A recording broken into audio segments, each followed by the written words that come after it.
वादा किया था आपसे कि कर्नल किरोड़ी सिंह बैंसला के पुत्र विजय बैंसला से मैं आज आपकी बातचीत करवाऊंगा बहुत सारे मुद्दों पर। सर, बेबाक तरीके से अपनी बात और अपनी राय रखने के लिए वो जाने जाते हैं और हमेशा से अच्छे मुद्दे उन्होंने उठाए हैं।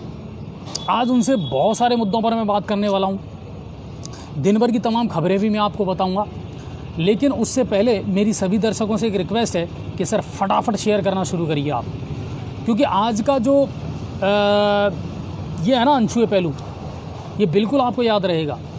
ये यादगार है, और यादगार इसलिए है सर क्योंकि आम आदमी का दर्द और आम आदमी की बातें जो है ना वो आज बहुत खुल कर के होंगी, और स्पेशली उस इलाके की बातें होंगी जिस इलाके को हमने अब तक शायद ऐसा समझ रखा है कि वो इस हिंदुस्तान का अंग है ही नहीं, जहाँ ना बिजली है, न पानी है, न सड़कें हैं, न शिक्षा है, न स्वास्थ्य है।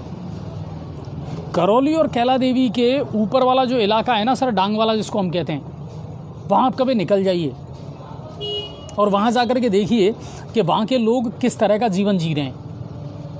आपको शर्म आएगी कि मैं किस तरह के हिंदुस्तान में अपना जीवन यापन कर रहा हूँ। ये कौन सा हिंदुस्तान है? क्या ये 21वीं सदी का हिंदुस्तान है, जहाँ लोग आज भी शिक्षा से वंचित हैं, जहाँ लोग आज भी पानी से वंचित हैं, जहाँ आज भी उनके लिए कोई अगर बीमार हो जाए ना सर तो इलाज की कोई फैसिलिटीज़ नहीं है, कोई सुविधा उनके पास में नहीं है। क्या गुनाह है उनका? क्या वो इस देश के नागरिक नहीं है? क्या वो विधायकों को और सांसदों को वोट नहीं देते? जब वहाँ पोलिंग बूथ बन सकते हैं, जब वहाँ वोट लेने के लिए पुलिस की व्यवस्था हो सकती है, सारी सुविधाएं हो सकती हैं, तो उन लोगों की आम सुविधाओं को क्यों उनसे महरूम रखा जाता है? और इन तमाम मुद्दों पर मैं आज कर्नल बैंसला जो हैं, किरोड़ी सिंह बैंसला, उनके पुत्र विजय बैंसला से बात करने वाला हूँ। वो बिल्कुल लाइव हमारे साथ में जुड़ेंगे, और मेरी रिक्वेस्ट है आप फटाफट ज़्यादा से ज़्यादा शेयर करिए सर, क्योंकि आज बहुत सारे मुद्दों पर बात होंगी। आज खबरें कम होंगी लेकिन मुद्दे बहुत होंगे, बातें बहुत होंगी। चलिए मैं फटाफट आपको पहले तो खबरें बता देता हूँ शॉर्ट रूप में, और उसके बाद फिर हम बात करेंगे कर्नल किरोड़ी सिंह बैंसला के पुत्र विजय सिंह बैंसला से। और बहुत बेबाक तरीके से अपनी राय रखते हैं, अपने विचार रखते हैं वो, और इसमें कोई शक नहीं है कि बहुत इंटेलिजेंट आदमी है, बहुत सुलझे हुए आदमी है, कानून को, मुद्दों को बहुत बारीकी से समझते हैं। तो आपको याद होगा अच्छी तरीके से जब लॉकडाउन नहीं, आरक्षण, जब इनके समाज का आरक्षण का मुद्दा चल रहा था, ये लोग पटरियों पर बैठे थे, तब भी मैंने कर्नल बैंसला के जो पुत्र हैं विजय जी, उनसे बात की थी, और उस समय भी उन्होंने अपने विचार व्यक्त किए थे। और आज फिर कई चीज़ों को लेकर के मैं उनसे बात करूंगा बेबाक तरीके से, और बेबाक तरीके से वो अपनी बातों को आज हमारे सामने रखेंगे। विजय सर, बहुत बहुत नमस्कार और शुभकामनाएं आपको कि आप जी न्यूज़ पोर्टल से जुड़े हैं इसके लिए। जी थैंक यू सो मच। कैसे हैं आप? बिल्कुल बढ़िया हूँ सर, आप बताइए। और सबसे बड़ी बात कि कर्नल साहब का स्वास्थ्य कैसा है इन दिनों? आजकल बहुत बढ़िया है, रिकवर कर रहे हैं साहब, स्वास्थ्य ठीक है उनका। चलिए विजय सर, बहुत सारे मुद्दे ऐसे हैं जिन पर मेरा बात करने का मन था, और हमारे दर्शकों ने लगातार हमारे पास मैसेज भेजे कि आखिर इन दिनों विजय बैंसला जी किन चीज़ों में इन्वॉल्व है, और कौन से ऐसे मुद्दे हैं जो उनको टीस देते हैं, दर्द देते हैं। जी बताइए। तो भाई सबसे इम्पोर्टेंट चीज तो ये है कि आदमी जिंदा रहे।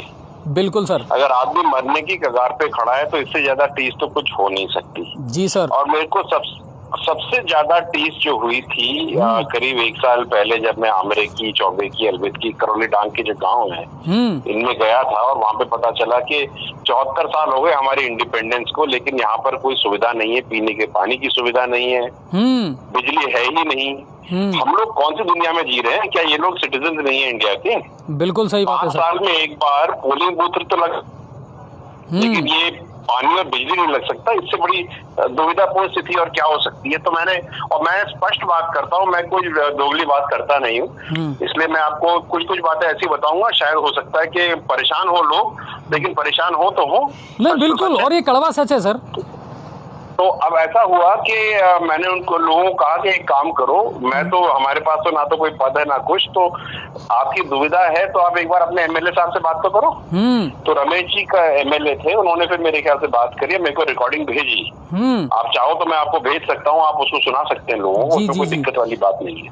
तो उस रिकॉर्डिंग में रमेश जी ने ये कहा कि ये पूरा इलाका फॉरेस्ट जोन में आता है और आप लोगों का कुछ नहीं हो सकता। अच्छा। और हाँ बिल्कुल, और आप लोगों का कुछ हो नहीं सकता क्योंकि यहाँ पे कुछ हम कर नहीं सकते, फॉरेस्ट में आता है, और हम आपको टैंकर के पानी के टैंकर तो भिजवा ही देते हैं। तो ऐसी कोई बात चली। तो फिर मैंने टैंकरों का पता करा, तो पता पड़ा 4-4 दिन में एक बार टैंकर आता है। तो जैसे ही मैंने टैंकरों की बात पता करनी शुरू करी, तो एसडीएम साहब ने सारे बिल्स वगैरह उनके कैंसिल करे, वहां के सपोर्टर बैठते थे जो, क्योंकि टैंकर आते थे 4 दिन में एक बार और बिल बनता था हर रोज का। ठीक है, आप ये समझिए बात को। बिल्कुल सही। प्रॉब्लम ये है कि जहाँ पे रोड, जहाँ पे 9 किलोमीटर जाने में आपको 1.5 घंटा लगे, वहां पे प्रशासन कैसे जाता होगा और कौन जाता होगा, एक बात। दूसरी बात ये कि ये जो फॉरेस्ट वाला मामला है ना, ये बहुत ही पेचीदा है भाई। जो गांव यहाँ पर हैं वो तो इंडिपेंडेंस से पहले भी थे, लेकिन फॉरेस्ट डिपार्टमेंट तो इंडिपेंडेंस के बाद बना, और इन्होंने अपना सीमा तो बाद में बनाई ना। तो क्या जो लोग वहां रहते थे, आपने जैसे ही अब सीमा ज्ञान कर दिया और अपने बाउंड्री खींच दी, तो इनको आपने भारत का सिटीजन होने की जो इनकी जो बेसिक मूल अधिकार है, आपने इनसे छीन लिया क्या? बिल्कुल सही बात है। आप इनको सोचते ही नहीं हो ये है भी या नहीं। औरतें 15 दिन से नहाती नहीं है भाई साहब, और जो गर्भवती होती हैं वो जब रात को अगर प्रसव के दौरान चली जाती हैं, तो आधी तो मर जाती है रोड पे, बच्चे मर जाते हैं। और जो औरत प्रेग्नेंट होती है, वो अपन तो गांव के लोग हैं भाई, 14 साल 15 साल से लेकर के और 22, 23, 24, 25 साल की होती है। जो युवावस्था की औरतें हैं वो तो प्रसव में मर रही हैं। तो मतलब हम अपने भविष्य का क्या रहे हैं? अच्छा विजय सर, आप मुझे बताइए, ऐसे कितने गांव हैं जो आपके नोटिस में हैं कि जो मूलभूत आवश्यकताओं से आज भी महरूम है? पूरे डांग के क्षेत्र है। मुझे ये बताओ, इस डांग क्षेत्र के लिए डांग विकास बोर्ड बना हुआ है। हाँ बिल्कुल। क्या है डांग विकास बोर्ड? करोड़ों का, अरबों का बजट आता है सर, फिर ये जाता कहाँ है? अरे कुछ मुझे ये बताओ कि जो चीज एक एमएलए ने 12 साल, मतलब तीसरी बार बने रमेश जी, हाँ, और मैं व्यक्तिगत नाम लेके बोल रहा हूँ क्योंकि जो बात है वो सच है, ठीक है। तो तीसरी बार वो बने हैं, 10 साल के वो और 2.5 साल का ये कार्यकाल पकड़ लो, 12.5 साल में उन्होंने ये रिजल्ट निकाला कि तुम्हारा कुछ हो नहीं सकता। और हम लोगों ने मेहनत करके 6 महीने में करके दिखा दिया। तो भाई साहब हो सकता है, आप करना नहीं चाहते, बात तो यहाँ आती है। बिल्कुल, बहुत बढ़िया। अच्छा सांसद महोदय, आप मुझे बताइए, केंद्र में सरकार सांसद भी है। मेरी बात सुनिए, मेरी बात सुनिए। सबसे इम्पोर्टेंट बात ये कि जो नेतागण होते हैं ना, बुरा मत मानिएगा, मैं अमुक एग्जाम्पल के साथ बता रहा हूँ कि अगर रमेश जी ये कहते हैं कि तुम्हारा कुछ हो नहीं सकता, तो इसका मतलब इनकी इच्छा शक्ति ही नहीं है कुछ करने की। हाँ बिल्कुल, अगर इच्छा शक्ति होती तो कर लेते। जब ना मेरे पास पद, ना मेरे पास घोड़ा, ना गाड़ी, ना मेरे पास प्रशासन का लौलवा, और मैं कलेक्ट्रेट के साथ मिलकर के, और बहुत बढ़िया व्यक्ति है कलेक्टर साहब, उनसे बात करके जब हमने 2 गांव में पानी का सतूना लगा दिया, तो आप तो 12 साल से बैठे थे भाई साहब, क्या कर रहे हो? बिल्कुल सही बात है सर, ठीक है। मेरे को ऐसा लगता है, हो सकता है मैं बिल्कुल गलत हूँ, लेकिन मुझे ऐसा लगता है कि जो नेतागण है वो चाहते हैं कि जिंदगी में आदमी कोई बढ़े ही नहीं। ये तो चाहते हैं कि जिंदगी भर जो औरत है और जो मर्द है वो केवल पानी लाने और ले जाने में अपने दिन खत्म कर दे। उनको कोई समय मिले नहीं कि कुछ सोच भी ले अपने भविष्य के लिए। लाइट नहीं है यार। हाँ सर, बिल्कुल सही बात कर रहे हैं आप। बहुत सारे गाँव में जिनमें लाइट लोग, आप मुझे बताओ, सारी दुनिया में हल्ला मचा रखा है, डिजिटल तरीके से आपका राशन मिलेगा। अरे भाई लाइट ही नहीं है, नेटवर्क ही नहीं आता, डिजिटल का खाक करेंगे क्या? बिल्कुल सही बात है सर। मतलब क्या, व्हाट आर वी टॉकिंग? बोलते हमने ये कर दिया, हमने वो। अरे करा क्या है तुमने? तुम तो गए नहीं वहां पे आमरे की, मुझे तो एक दिन बता दो गए हो। टूर प्लान निकाल दो सबका। 12.5 साल में कितनी बार आमरे की, चौबे की, डांग इलाके में गए हो, मुझे ये गिनती करा दो तो मैं मानू कि हाँ ये गए थे भाई। तो सर, केंद्र सरकार बड़े बड़े दावे करती है कि साहब हमने 14,000 गांवों तक लाइट पहुंचा दी, जबकि हमारे पास वहां से लोग ये कहते हैं कि सर हमने देखा ही नहीं कि बल्ब जलता कैसे है। बहुत सारे गांव हैं ऐसे करौली डांग में। तो इसके लिए तो सब जिम्मेदार हैं। 74 साल से सारी सरकारें आई हैं भाई, सब जिम्मेदार हैं, सब जिम्मेदार हैं। इन लोगों को अंधेरे में रखने में सब जिम्मेदार हैं। बहुत आसान है ये कहना कि नहीं हो सकता, बहुत मुश्किल है लठ लेकर के पीछे पड़ना कि हमें तो करके दिखाना है। और अब जब से ये दो सेटअप बन गए हैं और सोलर से पानी आ रहा है, तो मेरे पास आप मानिए दिन में कम से कम 7 या 8 फोन आते हैं कि साहब हमारे भी कराओ। मैं तो सीधा कहता हूँ देखो हमने आपको बता दिया कि हो सकता है। अब अगला बंदा जब कोई भी व्यक्ति हो, चाहे प्रशासन का हो, चाहे नेता हो, चाहे एमएलए हो, चाहे एमपी हो, चाहे कलेक्टर हो, अगर ये कहता है कि नहीं हो सकता तो वहीं बिठा करके पूछना तो होता कौन है मना करने वाला। अच्छा, आपने इसके लिए पहल की क्या थी विजय सर? कहाँ से इसकी शुरुआत हुई और आज इसका इतना अच्छा रिजल्ट कैसे आया? क्योंकि मेरे पास वीडियो आए कि अब उन लोगों को कम से कम पानी मिल रहा है पीने के लिए। पानी मिल रहा है पीने के लिए, लेकिन पानी पूरा नहीं है, उसमें भी बहुत काम है। मैंने आज ही कलेक्टर साहब से बात करी, उन्होंने बोला जो छोटी सी कमी बच गई है हम वो भी पूरी कर देंगे। बात ये आती है कि पहली बार तो आप लोगों ने मना क्यों किया, दूसरी बात ये है कि ये भी तो सिटीजन हैं। मैंने तो ये कह दिया था, देखो मैंने तो सब प्रशासन को सीधा कह दिया था कि अगर आप इनको मूलभूत सुविधाएं नहीं दे सकते इन लोगों को, तो हम लोग अपना वोटिंग कार्ड ले आते हैं और जला देते हैं। हाँ, फिर उसका सेंस ही क्या निकला। बिल्कुल भाई, हम सिटीजन हैं या नहीं है? हमको आपने अंधेरे में रखा हुआ, बगल से किलोमीटर दूर से इलेक्ट्रिफाइड लाइन चलती है, मतलब मजाक हो रही है। जहां से आप कट लेते हो वहां पर तो इलेक्ट्रिक गैंगस्टॉर लगी हुई है भाई, पत्थर काटने की।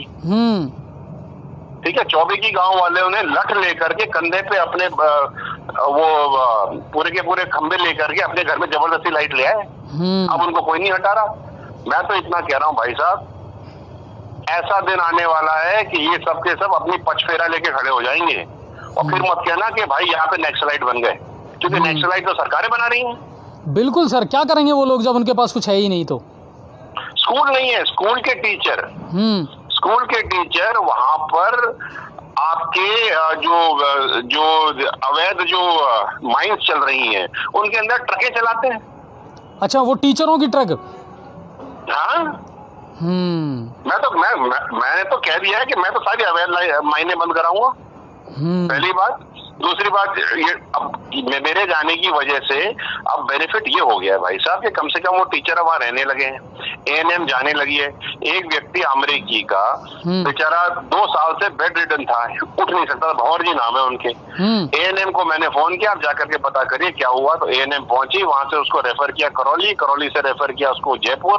कम से कम 2.5 लीटर लिक्विड निकला उसकी लंग से, और आज वो चल करके अपने बच्चों के साथ खेल सकता है। आप देखिए दुआएं कितनी मिलती हैं भाई साहब। बिल्कुल सही बात है सर।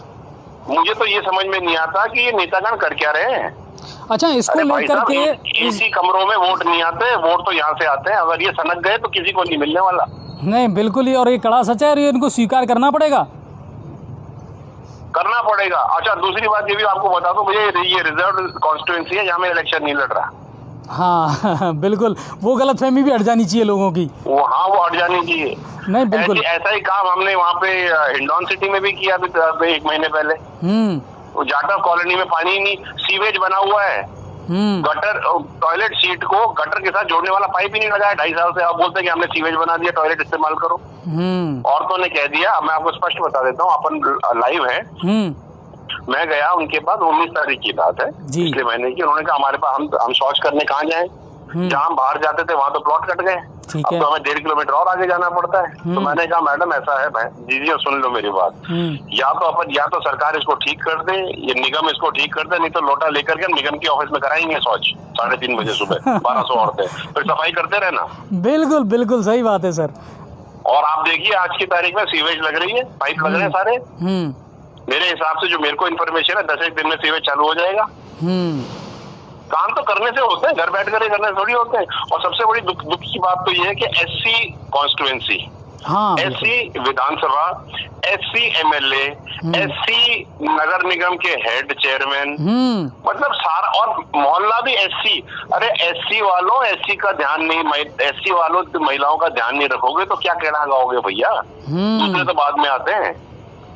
अच्छा, एक बात है विजय सर कि प्रॉब्लम अब आपको क्या लगती है इशू, कि वाकई में राजनीति एक गंदा खेल हो गई, या इन लोगों में इच्छा शक्ति नहीं है कुछ करने की, या सिर्फ लोगों आम जन को सिर्फ वोट बैंक समझ रखा है? इनको एक्सपोजर ही नहीं है भाई साहब, काम करना आता ही नहीं। स्पष्ट बता रहा हूं मैं आपको जी। इनको केवल मना करना आता है। भाई मना करना सबसे आसान है, नहीं हो सकता।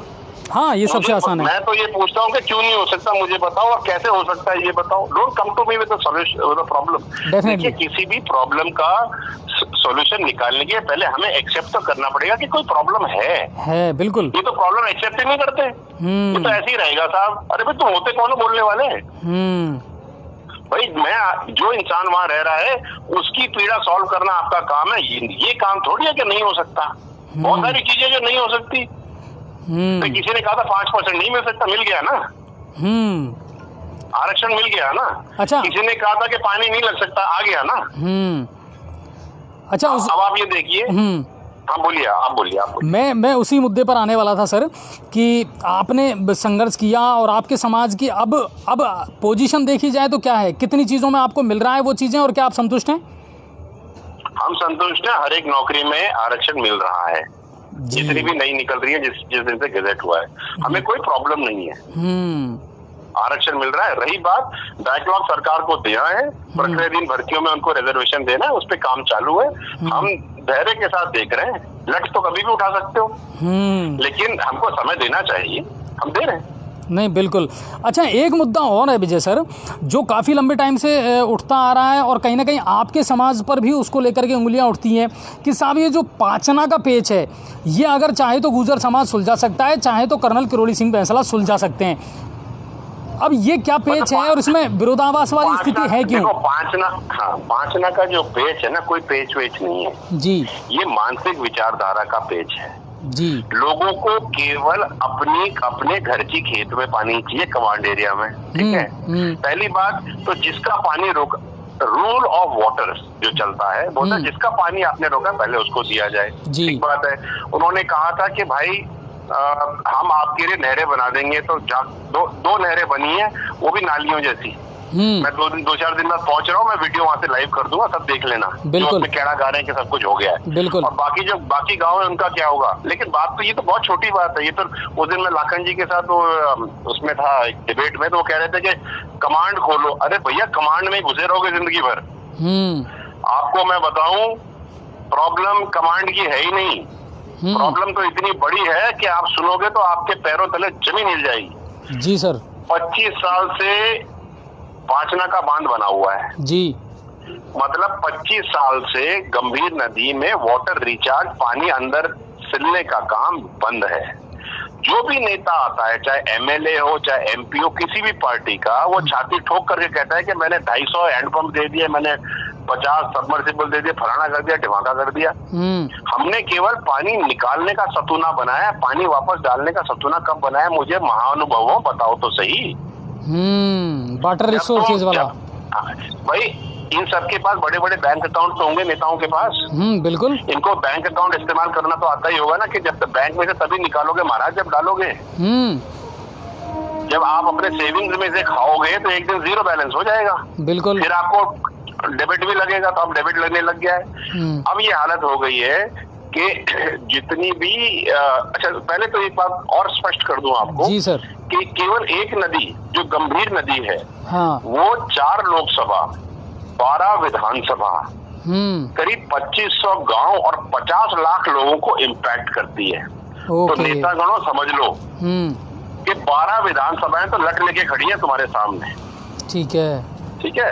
और मेरी भविष्यवाणी ये रही है, और जो अभी सार्थक होती आ रही है, कि 2023 के जो चुनाव होंगे वो पानी के मुद्दे पे होंगे। और इसी तर्ज के ऊपर जब दिसंबर 3 तारीख को पिछले साल मेरे पास हर समाज के लोग आए थे, उन्होंने कहा था कि साहब इसका आप नेतृत्व करो। और क्योंकि हमने सब जगह कोशिश कर ली, आप सच्चे व्यक्ति हो, सच्चे मन से काम करते हो, तो मैंने बोला हाँ मैं करूंगा। और उसी दिन मैंने कलेक्टर को चिट्ठी दे दी जी, सबके साथ ले जा करके। काम तो इमीडिएट होना चाहिए, कल 4 दिन क्या रोकना उसमें, जो कल करना है आज करो, खत्म करो। तो वो जो कार्य हो गया, उसके बाद जब से मैंने, और हमने उसके बाद में एक सिद्ध बाबा के मंदिर पे एक मीटिंग करी, करीब 1500-2000 लोग ठंड के दिनों में है, पहली मीटिंग थी, मेरे हिसाब से बहुत अच्छी मीटिंग है जी सर। और तब से अगर आप देखिए हुआ क्या क्या है। मनोज राजौरिया साहब जो हमारे एमपी हैं, गजेंद्र सिंह शेखावत जी के पास ज्ञापन लेकर के चले गए कि हमारी ईस्टर्न कैनाल रिवर प्रोजेक्ट को आप करिए। ठीक है। Interestingly eastern canal river project 2017 में चालू होना था। बिल्कुल। और अभी तक नहीं हुआ। ठीक है, 2017 में चालू होकर के 2025 में खत्म हो जाता तो हमको पानी मिल जाता। अब अगर 2021 में चालू होता है, अगर फाइनेंशियल आउटले आ जाता है तो 2030 से पहले तो पानी नहीं आता। हाँ बिल्कुल, इतना टाइम लगेगा। जब पानी पीने का नहीं है दुनिया में, हमारे इलाके में, तो 2020 को 30 कौन देखेगा भाई? अब इससे हो क्या रहा है आप देखिए। प्रॉब्लम मैं आपके माध्यम से सब लोगों को बताना चाहता हूँ प्रॉब्लम क्या हो रही है। बिल्कुल सर। सबसे पहली प्रॉब्लम, सबसे इम्पोर्टेंट प्रॉब्लम ये है कि पीने का पानी जो है वो 300 से 600 TDS का होना चाहिए ज्यादा से ज्यादा। गांव में, हिंडौन में 3000 से 5000 TDS का पानी है जो कि फैक्ट्री में इस्तेमाल करने लायक पानी नहीं है, उसको हम लोग पी रहे हैं। ठीक है, सबसे बड़ी प्रॉब्लम। दूसरी प्रॉब्लम, जैसे पानी पत्थरों तक पहुंच गया नीचे और लेवल चला गया 300, 400, 700, तो फ्लोराइड बढ़ गया। जैसे फ्लोराइड बढ़ता है हम तो खत्म हो जाते हैं उससे। क्या होता है फ्लोराइड से? आज की डेट में अगर आप जाके पूछो तो किसी से पूछो कि किसी भी महिला से पूछो कि आटा गूंथते हुए हाथ में दर्द होता है तो बोलेगी हाँ दर्द होता है। बिल्कुल बिल्कुल, सबके जॉइंट दर्द करते हैं, जॉइंट्स में पेन शुरू हो गया। ठीक है, जो बुजुर्गों को हड्डियों में प्रॉब्लम होती थी घुटनों में 60-70 साल की उम्र में, आज 45 साल की उम्र में दिक्कत आ गई। ये इफेक्ट है। औरतें बांझ होना शुरू हो गई हैं, हो चुकी हैं। बिल्कुल। जो मर्द हैं, और मैं आपके माध्यम से स्पष्ट थोड़ी सी सटीक बात करूंगा कि जो मर्द हैं वो नपुंसक हो रहे हैं, उनकी नसें कमजोर हो गई हैं। बिल्कुल सर। ठीक है, ठीक है। तीसरी चीज, और ये सारी की सारी बातें जो मैं आपको कह रहा हूँ डॉक्टर सुनीता चौधरी ने भी मीडिया में कही है, गलत बात नहीं कर रहा मैं। तीसरी चीज, जब कोई औरत पेट से होती है और ये पानी पी रही होती है 9 महीने, इस TDS का, फ्लोराइड का पानी, तो फ्लोराइड माता के गर्भाशय से सीधा बच्चे के दिमाग में जाके सेटल हो जाता है और वो बच्चा 20% चांस है कि मंदबुद्धि पैदा होता है। मैं 2 बच्चों से मिलके आ चुका हूँ जो मंदबुद्धि पैदा है, एक 3 साल का, एक 5 साल का। भाई साहब, अपनी तो नस्लें खत्म हो रही हैं। बिल्कुल सही बात है सर, समझो आप बात को। और जब नस्लें खत्म हो जाएंगी तो क्या करोगे? मंदबुद्धि बच्चे को माँ तो मरने नहीं देगी और बाप पालेगा कैसे? भविष्य देखो। ठीक है। और तीसरी बात, 1 से 10 साल के बच्चे को ऑस्टियोपोरोसिस शुरू हो गई, जो कि 45 साल के ऊपर से ऊपर शुरू होती है। ऑस्टियोपोरोसिस मतलब हड्डी के अंदर छोटे छोटे छोटे छोटे छेद दाने हो जाते हैं, तो हड्डी बिल्कुल लकड़ी के टुकड़े की तरह चटक जाती है। अब अगर इसका इलाज है तो इसके अंदर में स्टील की प्लेट डलती है एक। स्टील की प्लेट 1.5 लाख रुपए की आती है भाई साहब। जो आदमी पूरे साल में खेती करने के बाद 10,000 रुपए कमाता है 1.5-2 बीघे में से, वो कहाँ से 1.5 लाख रुपए की प्लेट लाएगा? और बदन में 206 हड्डी होती है, कितनी जुड़वाएगा? आप ये समझिए प्रॉब्लम को। अच्छा, एक बात है, बात सुनिए, खत्म नहीं हुई मेरी, बहुत इंपॉर्टेंट बात बता रहा हूँ मैं आपको। अब जब बंदे के पास खेत में पानी है नहीं तो वो दूसरे काम करता है। हाँ बिल्कुल, बड़ी प्रॉब्लम खड़ी है। तो जो अब ये किसान आंदोलन की बात कर रहे थे, मुझे कह रहे थे विजय बंसल आप किसान आंदोलन में कुछ नहीं बोलते। मैंने कहा पहले तो मैं अपने किसान को वापस ले आऊं मेरे भाई, फिर मैं किसान आंदोलन की बात करूंगा। बिल्कुल। तुम MSP की बात करते, MSP तो वो चीज मांगेगा ना जिसके खेत में कुछ हो रहा हो। जिसका खेत बंजर पड़ा है वो कौन सी MSP की बात करेगा? ये उस किसान की तगारी में जिसमें यूरिया होना चाहिए, आज उसकी तगारी में ईंट पत्थर है और वो जयपुर में या भरतपुर में बेलदारी का काम कर रहा है मेरा किसान। मेरे को तो पहले उसको लेके आना है ना। बिल्कुल सही बात कही सर आपने। और दूसरी बात, बहुत सीरियस बात बता रहा हूँ मैं आपको और आपके माध्यम से जी, ये मैं कलेक्टर साहब को भी बता चुका हूँ, SP साहब को भी बता चुका हूँ कि जब बंदे के पास अर्निंग का स्रोत नहीं होता तो वो इजी सोर्स देखता है। इसीलिए आपका आज की डेट में इतना स्मैक बिक रहा है पूरे करौली, भरतपुर, हिंडौन में। डेफिनेटली सर, कारण है। ठीक है, तो नेताओं, ये स्मैक तुम्हारी वजह से बिक रहा है। तुम अंधे हो गए हो 25 साल से सारे के सारे, प्लानिंग ही तुम्हारी बिल्कुल खड्डे में है।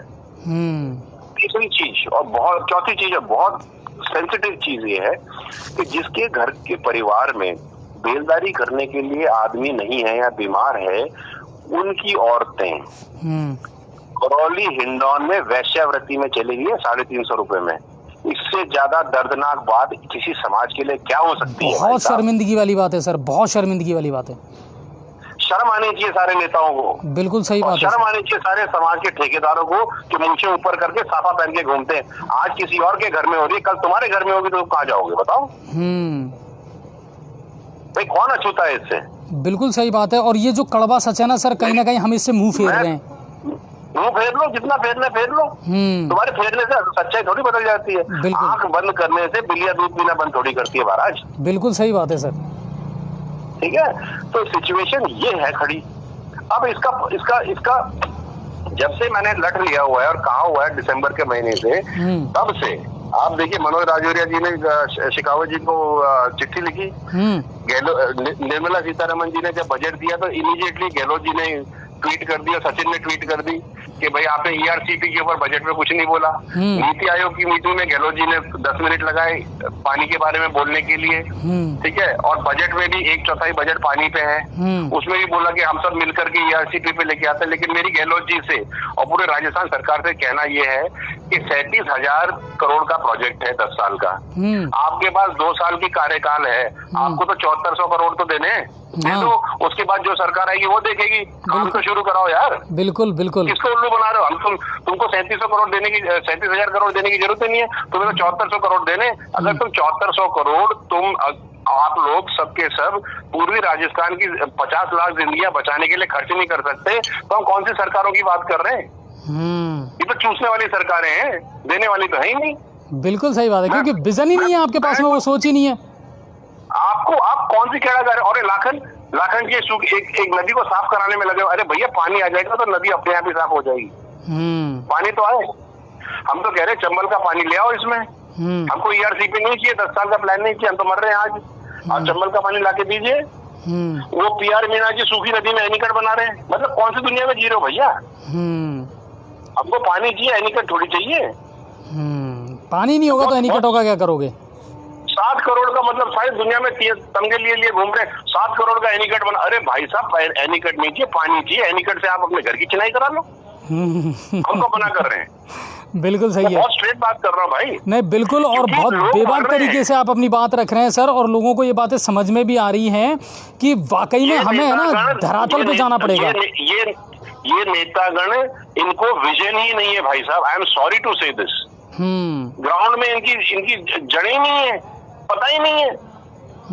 मैं तो कह रहा हूँ कि भाई जितने भी लोग मेरी बात सुन रहे हैं उनको ये कह देना चाहिए, भैया नेता मेरे घर में मत आ, मेरे गांव में मत आ। जब तक तू पानी ला के नहीं देता तब तक तेरी जरूरत नहीं है। हमें पानी चाहिए, तेरी शक्ल थोड़ी चाहिए। बिल्कुल सही बात है। तुम पानी नहीं लाओ। तुम पहले सर्दियों में 450 रुपए का टैंकर आता था, अब 1200 रुपए का टैंकर आ रहा है। इतना पैसा लाओगे कहाँ से? और टैंकर भी तो बहुत महंगा चला जाएगा, क्योंकि मंडरायल से आएगा पानी। अब जमीन में तो पानी बचा ही नहीं। आपको पता है हिंडौन में आधे शहर में पानी नहीं है, क्योंकि मऊ वालों ने कहते हम पानी तुम्हें क्यों दे, पहले हमें दे दो। बिल्कुल सही बात है। Fact of the matter, see, they are not sensitive. The problem is, या तो इनको पता नहीं है काम कैसे करा जाता है, या इनकी इच्छा शक्ति नहीं। दोनों चक्करों में आम आदमी मर रहा है। और ये सच है। अच्छा, अब एक बात, कुछ भी आप इधर, हाँ बिल्कुल। अच्छा, एक बात मुझे बताइए कि एक युवा होने के नाते या बहुत सारे विजन रखने के नाते विजय वैंसला के दिमाग में क्या कुछ चल रहा है कि क्या कुछ किया जा सकता है अब आने वाले दिनों में इस क्षेत्र के लिए, ताकि ये पांचना वाला है, गंभीर नदी वाला भी एक मुद्दा है, इनका क्या सॉल्यूशन हो सकता है ताकि आम आदमी तक एक राहत मिले सर, और ये गंदी राजनीति में ना फंसे? मैं बताऊं आपको, थोड़ा सा आप मेरा बैकग्राउंड समझिएगा। बिल्कुल। मैं कोई नेतागण आदमी नहीं हूँ, मैं बहुत पढ़ा लिखा समझदार इंसान हूँ। मैंने भारत और भारत से बाहर बहुत सारी कंपनियां चलाई हैं, इतने करोड़ों की कंपनियां चलाई हैं सीईओ बन करके कि आप सोच नहीं सकते। बिल्कुल सर। ठीक है, तो हम तो जो भी काम करते हैं, जो डूएबल काम होता है वो करते हैं। हम गलत बात कभी नहीं कहते, जो कर सकते हैं वही कहेंगे। पहली सबसे इम्पोर्टेंट चीज है, हम झूठ क्यों बोले यार? कोई इलेक्शन थोड़ी लड़ना है मेरे को किसी वहां पे आपके डांग क्षेत्र में जाकर के, झूठ क्यों बोले?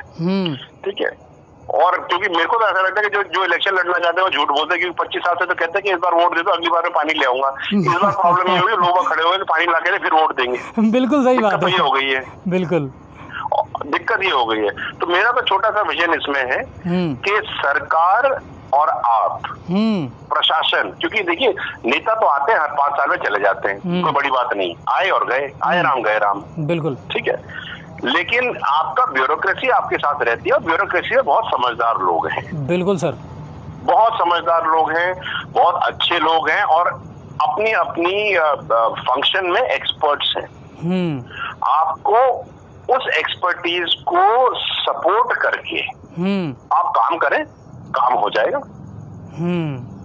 आप मना करने वाली मोमबत्ती ना लें, आप हाँ करने वाला चिराग ले, आपके सारे काम हो जाएंगे।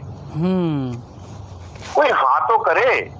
पहली बात तो लोग ये कहते हैं कि ये नहीं हो सकता, क्यों? क्योंकि अगर उसने कमिट कर दिया तो उसको करना पड़ेगा। अरे भैया, जीते किस लिए हो? किस लिए जीते हो भाई? काम करने के लिए जीते हो ना। अच्छा विजय सर, नहीं कर सकते तो बिल्कुल विजय सर, कहीं ना कहीं आपको लगता है कि ब्यूरोक्रेट्स अपना काम करना चाहता है, पर एक गंदी राजनीति उस पर हावी बहुत हो गई, काम करने ही नहीं देना चाह रही है उनको, ब्यूरोक्रेट्स को। Everybody is trying to make a quick buck. Hindaun में जो निगम में काम हुआ है, ये तो जीता जागता एग्जाम्पल है। 117 करोड़ के पाइप नहीं लगाए भाई साहब, और आराम से छाती तान के बैठे हुए हैं। रोडें टूटी पड़ी हैं, किसी को फिक्र ही नहीं है। और ये लगभग सब जगह चल रहा है, जहाँ भी सीवरेज और अमृत योजना का काम चल रहा है। आपके माध्यम से मैं ये बता देता हूँ ऑन रिकॉर्ड, चाहे इसको मीडिया के थ्रू आप चाहे गहलोत जी इसको सुन रहे हो, चाहे आईबी वाले सुन रहे हो, चाहे सीआईडी वाले सुन रहे हो, मैं आपके माध्यम से सबको चेता देता हूं कि अगर भाई साहब आप चंबल का पानी पांचना में नहीं लेकर आए तो लोगों की प्यास पांचना को फोड़ डालेगी। फिर मत कहना बताया नहीं। और शायद इसी कड़वे सच को स्वीकार करने से डर रहे हैं लोग।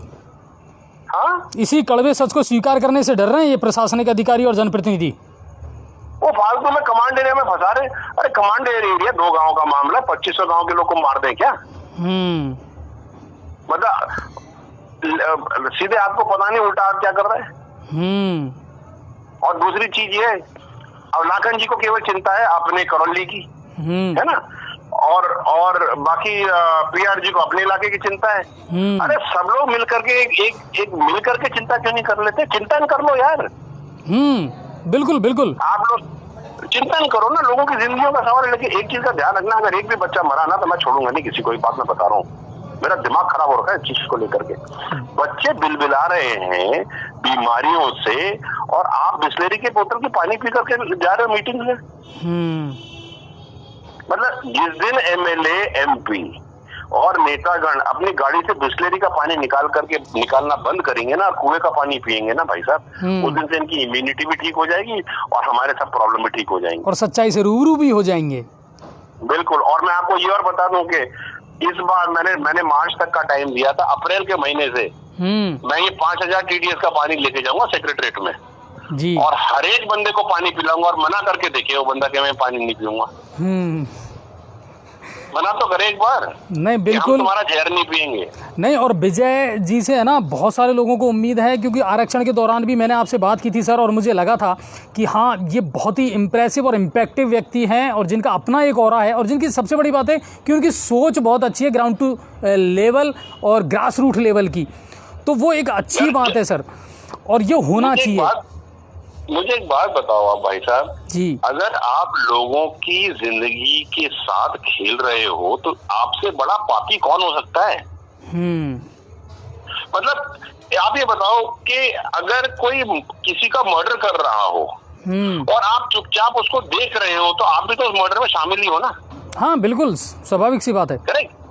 Not making a statement is also making a statement. कुछ नहीं कहना भी बहुत कुछ कहना होता है। बिल्कुल बिल्कुल सर। और जो लोग चुप बैठे ना इसमें, आपको लोग देख रहे हैं भाई साहब, एक एक को चुन चुन के ठोकेंगे, देखना। और ठोकने का मतलब ये है कि वोट में ठोकेंगे बहुत बुरी तरह से। बिल्कुल बिल्कुल। और उस बेवा से पूछना जिसके बच्चे की हड्डी टूट रही हो और पति मर चुका हो, उसकी जब हाय लगती है ना तो खुद के बच्चे भी नहीं बचते। मैं बहुत बहुत दिल की बात कह रहा हूँ, गहराइयों की बात कह रहा हूँ, लेकिन जिसको इस बात का दर्द है, जिसने ये देखा है ना, वो समझ सकता है मैं क्या कह रहा हूँ। बिल्कुल सर। अच्छा विजय सर, एक चीज़ और अब निकल करके सामने आई, अभी एक नया मामला और आया, ये बाजीवली जी का और आरक्षण मुद्दा वाला।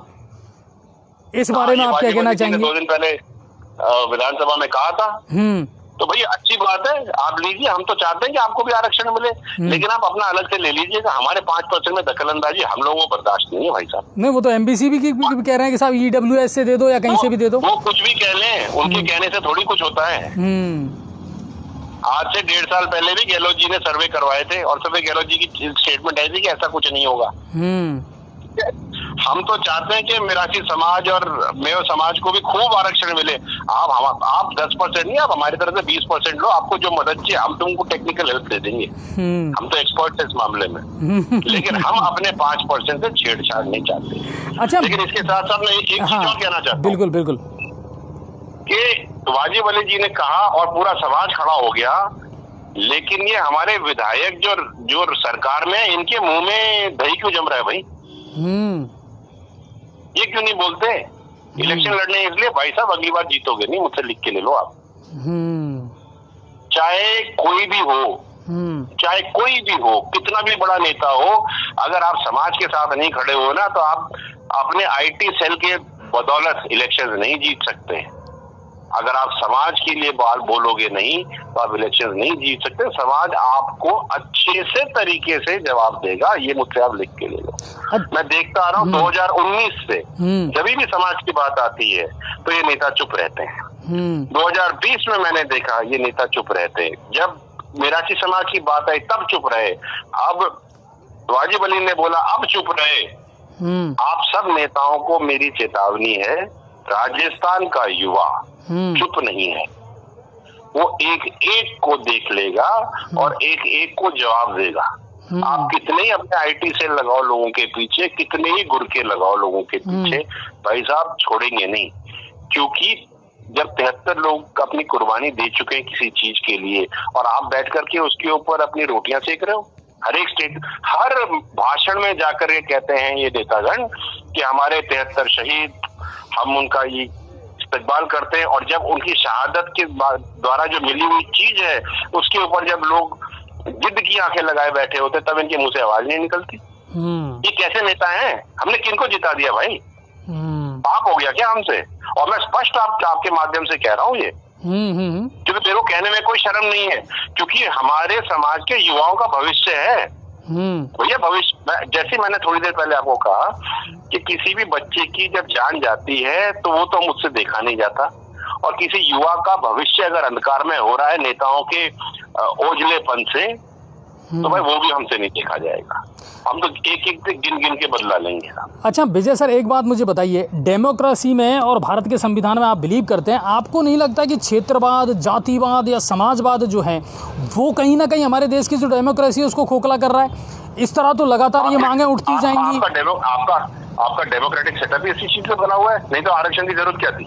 हाँ बिल्कुल, मैं वही जानना चाह रहा हूँ कि आप इस बारे में क्या सोचते हैं?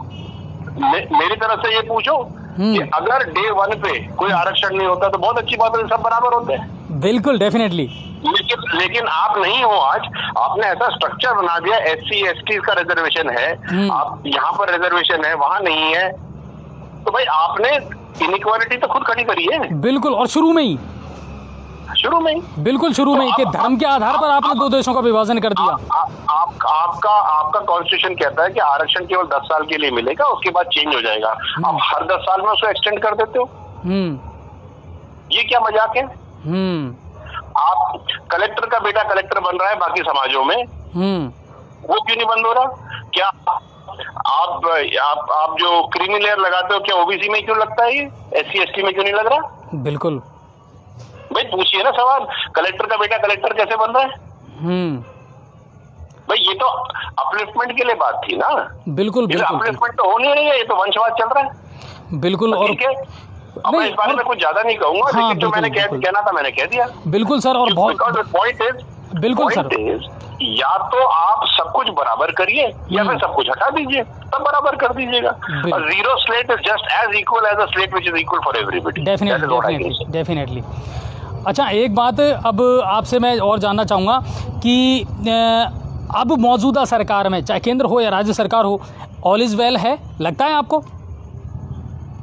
मैं क्या पता, मैं तो बाहर से देख रहा हूँ, अखबार पढ़ता हूँ। अच्छा, फिर क्या नजर आता है आपको? क्या लगता है? में ना कहीं हूँ। नहीं, एक युवा विजय बैंसला क्या सोचता है केंद्र सरकार के बारे में और राज्य सरकार के बारे में? मेरा तो सीधा सीधा ये है भाई साहब, सरकार कोई भी हो, कैसी भी हो, दिन में 3 बार रोटी मिल जानी चाहिए और हमें खून के आंसू नहीं रोने चाहिए। देखो, मैं अफगानिस्तान रहा हूँ, मैं 3 साल अफगानिस्तान रहा हूँ, जहाँ पे तालिबान बहुत एक्टिव था, मेरे साथ सब कांड हो चुके हैं, किडनैपिंग, शूटिंग, ये वो सब हो चुका है, ठीक है। मैं पूरे साल के इतने जिंदगी के एक्सपीरियंस के बाद मेरा सीधा एक्सपीरियंस ये कहता है कि अगर आपके पास टेबल पे 3 टाइम की रोटी हो आपके परिवार के साथ खाने के लिए, और आप अपने परिवार के साथ सो सको और सुबह उठ करके जग करके उनसे बात कर सको जिंदा होकर के, आपके पास सब कुछ है, आपको कुछ नहीं चाहिए। बिल्कुल बिल्कुल बिल्कुल सही बात है सर। कुछ नहीं है। आप, मेरे पास एक टूटी फूटी स्कॉर्पियो है भाई साहब, उसमें मैं ट्रैवल करता हूँ, और टूटी फूटी स्कॉर्पियो में ट्रैवल करके मैंने डांग में पानी ला दिया। जो लोग बड़ी बड़ी फॉर्च्यूनर में घूम रहे हैं वो पानी नहीं ला पाए। इससे ज्यादा बोलने की जरूरत क्या है आपको? बिल्कुल सही बात है सर। मन साफ होना चाहिए, साफ मन से सारे काम होते हैं, और आपकी इच्छा शक्ति होनी चाहिए, बस कुछ करने का मादा होना चाहिए आपके अंदर, इच्छा शक्ति होनी चाहिए, और आपको ट्रांसपेरेंट सच बोलना चाहिए भाई साहब। जो बंदा सच नहीं बोलता उससे बड़ा दोगला आदमी कौन हो सकता है? बिल्कुल बिल्कुल। मैंने आपको जितनी भी बात अभी तक आधे घंटे में आपसे करी है, मैंने तो अपने मन की सच्चाई कह दी। आज भी यही कहूंगा, मन से भी यही कहता हूँ। बिल्कुल। और यकीन मानिए विजय सर, पहले भी और आज भी आपसे बात करके हमें बहुत अच्छा लगा, और हमारे दर्शकों की जो तादाद है ना, उनके फीडबैक जो आ रहे हैं वो बहुत शानदार आ रहे हैं, और उम्मीद ये करते हैं कि इस देश की फ़िज़ा बदले, और जो देखा था ना सही सपना कि मेरा भारत एक वाकई में 21वीं सदी में जा रहा है और सबको सारे अधिकार मिलें, इससे बेहतर कल्पना हो नहीं सकती अगर सब में मादा हो करने के लिए तो। बिल्कुल। और मैं एक बात ये कहना चाहूंगा, अगर लाइव में आपके साथ युवा लगे हुए हैं तो मेरा एक मैसेज है सबके। जी सर, बिल्कुल। मेहनत करो, सच बोलो, सच के साथ खड़े हो, गायब, जब तुम्हारी जरूरत पड़े तो गायब मत होना, साथ खड़े रहना। मौका परस्त आदमी के साथ मौका परस्ती बहुत जल्दी हो जाती है। बिल्कुल सही बात है सर। जैसा करोगे वैसा ही पाओगे। कर्मा जो है, कर्म जो है, वो पलट के इसी जन्म में देखे जाएंगे। जो लोग पैसे खाते हैं उनके बेटे उड़ा जाते हैं। बिल्कुल सही बात है सर। ठीक है। आप और जिन नेताओं ने नेतागिरी बड़ी घनी करी है, उनके बच्चों को देख लो कितनी बड़ी नेतागिरी कर रहे हैं। बिल्कुल सही बात है सर। एग्जाम्पल दे रहा हूँ मैं आपको जी। चाहे ऑल ओवर द वर्ल्ड देख लो आप। बिल्कुल सही बात है सर, और वो दिख रहा है। हाँ, जिन लोगों ने कच्ची नौकरियां करी हैं, घूस खाए हैं, वो आप देख लो। दौसा यहाँ पे जो केस हुए हैं अभी, वो देख लो आप। कब तक छुपेगी? बिल्कुल सही बात है सर। ठीक है ना। तो वही बात है कि नहीं कितने बार के जजमान अभी सामने आ जाएंगे, आज नहीं तो कल आ जाएंगे। बिल्कुल सही बात है, आज जरूर जाएंगे।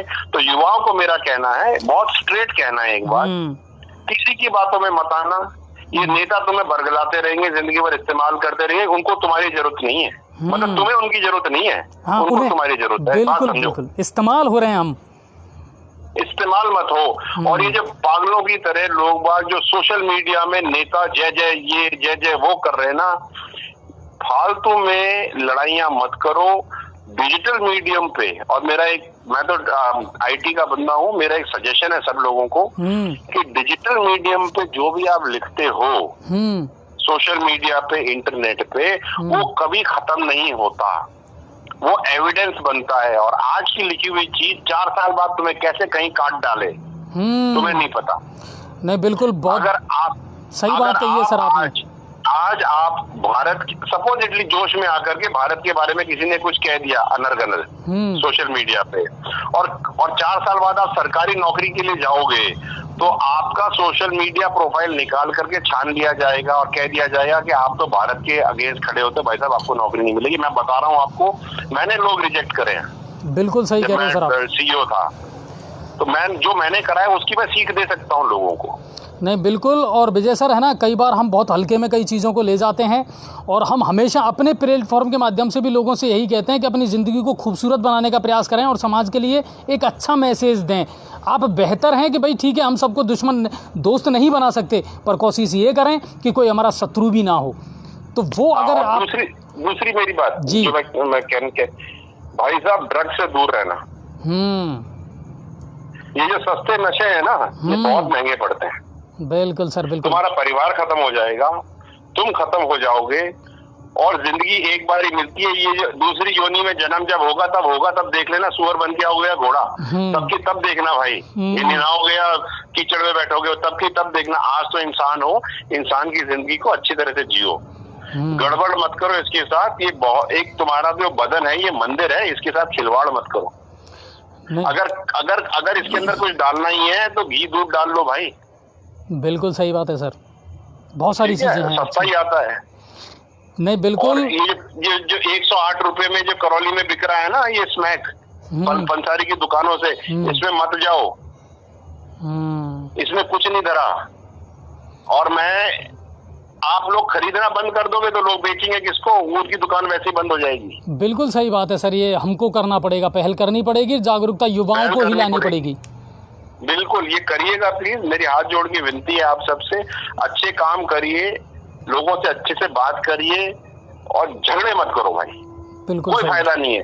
थोड़े दिन पहले वो झगड़ा हो रहा था, मैं बताऊं आपको, सोशल मीडिया के ऊपर झगड़ा हो गया, वो थाने में चला गया। लेना एक ना देना दो, किसी ने किसी को गाली दे दी, किसी ने किसी को गाली दे दी, साइबर एक्ट लग गया, अब दोनों निपट गए। बताओ क्या मिलेगा? अब सरकारी नौकरी लेने जाएंगे अगली बार, अगर केस पक्का हो गया तो कौन देगा सरकारी नौकरी बच्चों को? बिल्कुल सही बात है सर, संजीदा होकर के इन चीजों पर सोचना पड़ेगा। लोग सोचते हैं कि ये क्योंकि हम लोग इसकी बुराइयां करते हैं इसलिए, अरे भाई मेरी बुराई जितनी करनी है कर लो, सामने आके कर लो यार, सोशल मीडिया पे मत करो भाई साहब, रिकॉर्ड हो रहा है वो। और आपको ये जो लोग अनपढ़ असमझ है उनको मैं समझा दूं टेक्निकली। पहले जो टेक्नोलॉजी थी वो IPv4 की थी, अब लगी है टेक्नोलॉजी IPv6 की। IPv6 के थ्रू जो नेटवर्क है, मोबाइल नेटवर्क, वो केवल ये नहीं बता सकता कि ये जो मैसेज भेजा है ये किसने भेजा है, वो ये बता देगा कि कौन सा फोन है, उसका मोबाइल नंबर क्या है, उसका सिम नंबर क्या है। वेरी गुड, आपने बहुत इंपॉर्टेंट जानकारी दी है सर आज ये। हाँ बिल्कुल, बहुत इंपॉर्टेंट जानकारी दी है आपने बहुत सारे लोगों को। कोई भी आदमी अगर ये सोचता है कि मैं SMS जो आप एक दूसरे को करते हो वो 6 महीने तक उसमें रहता है सर्वर में। मैंने तो IT में बैठा हूँ, मैं ये इसको आप नहीं लॉफुल इंटरसेप्शन, मैं बता देता हूँ आप लोगों को, लॉफुल इंटरसेप्शन का बॉक्स कहते हैं इसको। ये पहले मेरे अंडर आया करता था जब मैं वोडाफोन में था जी। इस बॉक्स के अंदर सारे के सारी चीजें रहती हैं। कोई भी मैसेज 3 से 6 महीने तक डिलीट नहीं होती। व्हाट्सएप के सारे डेटाबेसेस रहते हैं। और एक बात और बता दूं, जैसे मैं और आप व्हाट्सएप कर रहे हैं, जी सर, ठीक है भाई साहब, आप समझिए, और जिनको जो सुन रहे हैं बहुत ध्यान से सुनिए मेरी बात जी। अगर मैं और ये भाई साहब व्हाट्सएप कर रहे हैं और भाई साहब के ऊपर तो केस हो गया और इनका व्हाट्सएप डिटेल ले लिया, तो भाई साहब ने मेरे को जितने व्हाट्सएप करें वो भी खुल जाएंगे, और इन्होंने अपनी धर्मपत्नी को जितने करें वो भी खुल जाएंगे। तो जो चीजें किसी और को करी होंगी जी, वो भी खुल जाएंगे और सारे लपेटे में आएंगे। तो कोई गलत फहमी में ना रहे कि हमने डाटा डिलीट कर दिया, ना रहे। बिल्कुल बिल्कुल, मैंने डिलीट कर दिया, कुछ डिलीट नहीं होता भाई साहब।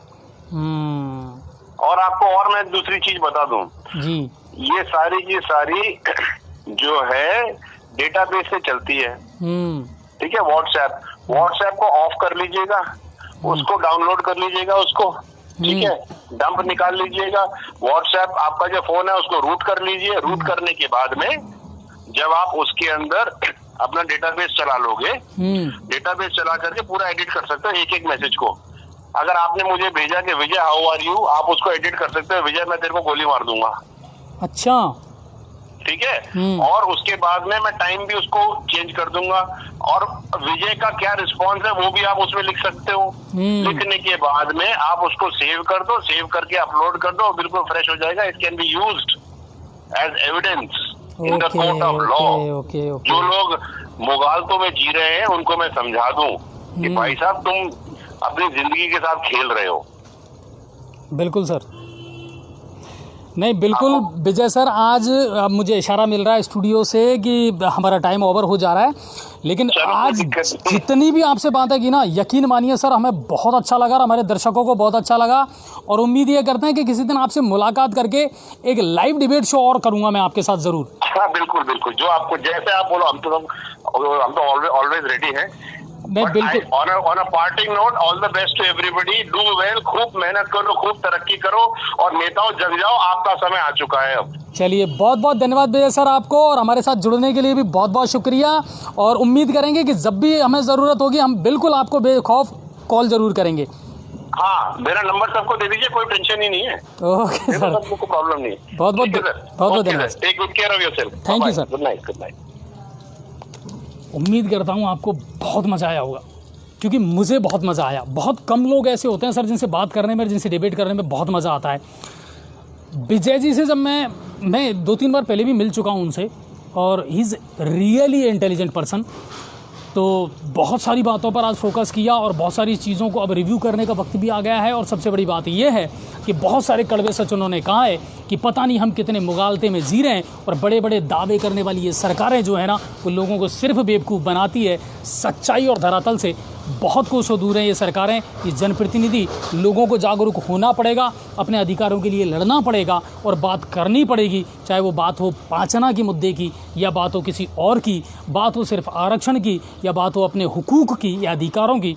तो वही बात है कि करौली और कैला देवी के ऊपर का डांग क्षेत्र आज भी ऐसा है कि डांग विकास बोर्ड के नाम से करोड़ों रुपए का बजट तो उठता है, लेकिन वो लोग आज भी मूलभूत सुविधाओं से बिल्कुल महरूम है। ना वहाँ शिक्षा है, ना स्वास्थ्य है, ना सुरक्षा है, ना सड़कें हैं। और सबसे बड़ी बात यह है कि उन लोगों को लगता ही नहीं कि हम भी इस हिंदुस्तान का पार्ट हैं। उम्मीद करता हूँ आज का अनछुए पहलू आपको ज़रूर पसंद आया होगा। ज़्यादा से ज़्यादा इसको शेयर करना, और बहुत कुछ ऐसा है जो आपके लिए जानना, सीखना और सोचना बहुत ज़रूरी है सर। आप सभी का बहुत बहुत धन्यवाद, और आप इसी तरह शेयर करते रहें। जय हिंद और जय भारत।